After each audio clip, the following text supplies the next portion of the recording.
In early June 2025, psych rock band The Velvet Sundown appears on Spotify seemingly out of nowhere. Their first album, Floating on Echoes, debuts on June 5th, with their second album, Dust and Silence, following on June 20th. Despite no prior marketing or presence, the band quickly amassed over 400,000 Spotify listeners, and it would not take long for the internet to figure out what was truly going on here. Damn, that shit was fire, bro. The Velvet Sundown is a band you might have heard recently on Spotify. They have a strong 70s to 80s psych rock aesthetic while still being mixed with modern indie band trends.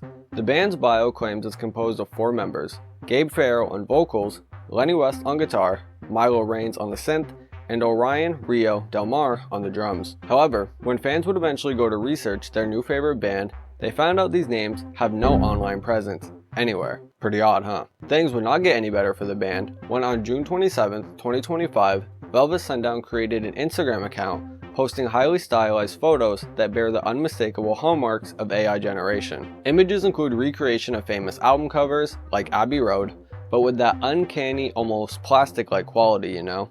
Like AI. Critics, musicians, and fans began questioning the band's legitimacy non-stop after this. And in a world where AI musicians are absolutely despised upon because, well, obviously, this would not bode well for the band. Rick Vito, a renowned music producer and fellow YouTuber, analyzed their songs and claimed that they exhibit artifacts often found in AI-generated music. But that's just one guy, you're thinking. That's not much. Well, wait for this, because shortly after Rick's video on the Velvet Sundown went public, the French streaming platform Deezer flagged the band's tracks as 100% AI generated, sparking further controversy. Despite these initial reports though, the Velvet Sundown's music actually started to gain even more traction during this time. Their song Dust on the Wind, not to be confused with Kansas' song of the same name, garnered over 500,000 streams on Spotify by this point. I guess bad publicity really is the best publicity sometimes. The band would start appearing on prominent playlists like Vietnam War music and Good Mornings, happily positive music to start the day.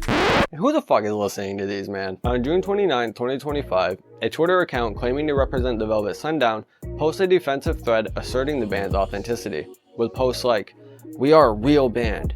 Every chord, every lyric, every mistake, human. Hashtag never AI."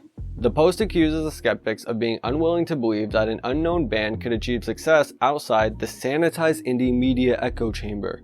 Which sounded pretty convincing, I mean, I'll give them that. And they would gain some even more legitimacy when, in early July 2025, the Rolling Stone reported on Velvet Sundown's possible AI origins, citing a spokesperson named Andrew Freelon who claimed that the band is an art hoax created with the AI music generator Suno. But then, Freelon later admits that his claim was a hoax, which just muddied the waters even further. Velvet Sundown released a statement that obviously denied any affiliation with Freelon or his statements. As Velvet Sundown's third album, Paper Sun Rebellion, is announced for July 14th, the controversy intensifies. Wait, today's July 14th.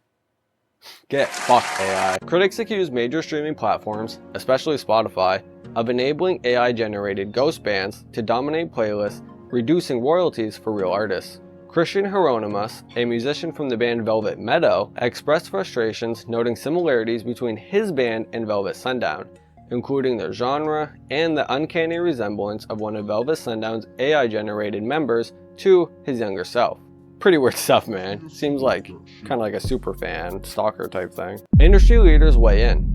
Deezer CEO Alexis Lantinier emphasizes the need for transparency in AI music, noting that 18% of uploads to Deezer are flagged as AI generated. Spotify, however, remains silent on the controversy, with critics accusing the platform of prioritizing profits over ethical concerns. The band's press photos, album art, and even promotional materials are found to exhibit common errors of AI-generated visuals such as unnatural lighting and overly smooth textures. Public backlash. Fans and musicians alike criticize the rise of AI-generated music, calling it soulless and harmful to human artists. Some demand stricter regulations for AI-generated content on streaming platforms, while others argue for clear labeling of AI music. As for the Velvet Sundown themselves, they continue to deny the AI allegations, claiming in social media posts that they are victims of a smear campaign, with the creator, or creators, still not publicly outing themselves. My favorite thing though, has to be this email that I sent to Lifehacker after Lifehacker posted their article about the Velvet Sundown.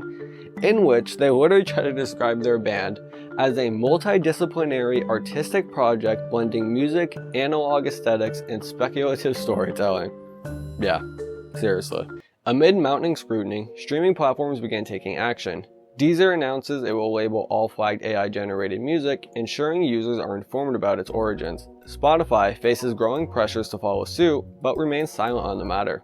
The Velvet Sundown controversy becomes a cautionary tale, sparking global debate on the ethics of AI in creative industries. Critics note that while Velvet Sundown's music may have been a fleeting success, its controversy highlights the precarious future of art and authenticity in the digital age. I mean, don't even get me started on the Spotify jazz problem. Artists and industry leaders call for transparency, fair compensation for human creators, and regulations to prevent AI-generated ghost artists from flooding streaming platforms. I mean, whether it's wrong to actually enjoy that kind of music is a totally different argument, and it would actually probably be surprised how many people would defend it. And whoever comes up with the first streaming service like Spotify or Apple Music that is just made for AI, like true AI artists, is gonna be a fucking trillionaire. Well, I'm telling you now. But that's all I have for you guys today. Let me know what you think of this story in the comments below. I'm trying to do some more of these mini docs, obviously, as you might have noticed recently, just because I kind of think they're a fun little twist on the nostalgia fear and just general like world news, what's going on, and yada yada. Just a way for me to talk about different things. And if you have any other interesting or mysterious stories, put them in the comments below. Maybe we can deep dive them here. And yeah, don't forget to like, subscribe, and hey, even share this video with maybe your Gen X family member who doesn't even realize that this is an AI band still. And I'll see you in the next video. Peace.